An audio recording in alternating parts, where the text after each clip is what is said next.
Hey, you're listening to Marketing Out Loud, a daily podcast where I share advice, stories, and insights to help you build a thriving consulting or professional services practice. To subscribe to the show, head over to marketingoutloud.fm. Anytime you can put yourself in a situation where other people can tell you the way that they see you, you're going to learn a lot. I was in a meeting the other day with someone I've been having discussions with, going back and forth, to see if there's an opportunity for us to get into a relationship together. We're talking, and he's explaining to me some of his challenges, what he's working on, what he's struggling with, and kind of where he wants to go. And he said to me, look, I see you as, and then he finished a statement. It was something to the tune of, I see you as, kind of like a business coach for professional firms, but with a strong marketing focus. And, whether or not I agree with that statement is not the point. It was extremely valuable to have somebody say to me, based on what they've seen of me, they've seen from my marketing, they've seen from my content, they've seen from my website, they've seen from my LinkedIn profile, based on this composite image they've created of me, to then repeat that back to me and say, I see you as the following.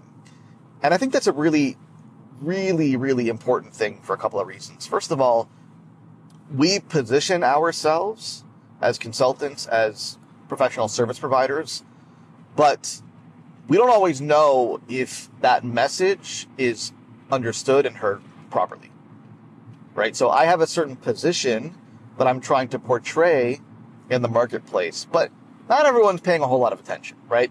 People are getting bits and pieces. Oh, I saw your website. I saw a video you did. I glanced at your LinkedIn profile, maybe just the headline, and they're putting like little pieces of the puzzle together and creating this composite image of who I am. And I don't always know if it's resonating. I don't always know if they're getting the image that I'm trying to portray. So that's why when somebody says to me, you know what, here's how I see you, then that's valuable data. Like, that's data that I can use, and I can say, well, either that's good or that's bad, right? Either I like the way that you're seeing me, I like the way that you're understanding who I am and what I do and how I can help, or I don't like it. Either way, that's valuable data, because if I like it, then I can keep doing more of that. And if I can kind of understand, well, what's making him see me that way? Like, what specifically was it? Did he watch a webinar?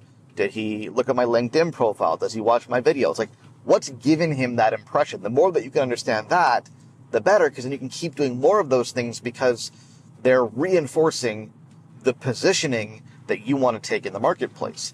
And if you don't like what's said, then you got some homework to do, right? Then you got to ask yourself, well, so for example, if somebody came to me and said, well, I see you as somebody who can write blog posts for me, right? Fortunately, that doesn't happen very much. It used to happen in the past, frankly, but not so much anymore. I think my positioning has improved. But, if that were the case, then I'd have to really ask myself some tough questions, right? Why does this person think that I write blog posts for people? Like, what's giving them that impression that that's what I do?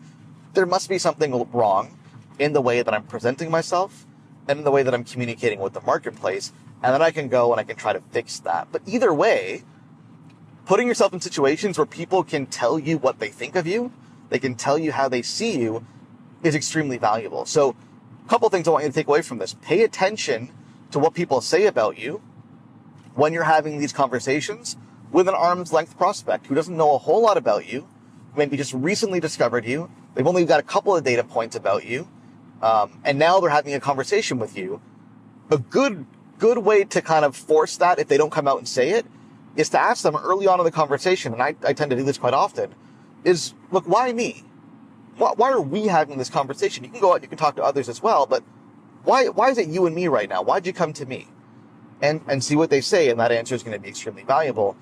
The other thing to do is go out and proactively get answers to these questions. If you think there's a problem here, then be proactive about it and go and talk to 10 people who they're a little bit arm's length, maybe, but at the same time, there's a level of comfort and trust in that, you want their opinion on the way you're positioned, and ask them, based on what you've seen of me, maybe you've seen my content, you've seen my website, like, what are you understanding? Can you repeat it back to me? Like, what do you understand about who I am and what I do and who I help? And then take what they say and use that data to then make some changes. Either way, you want to better understand how people view you in their own words so you can use that and make some decisions. Hey, thanks for listening. Do me a favor, if you like what you hear, go on iTunes and leave us a rating and a review because it helps more people discover the show. Thanks so much.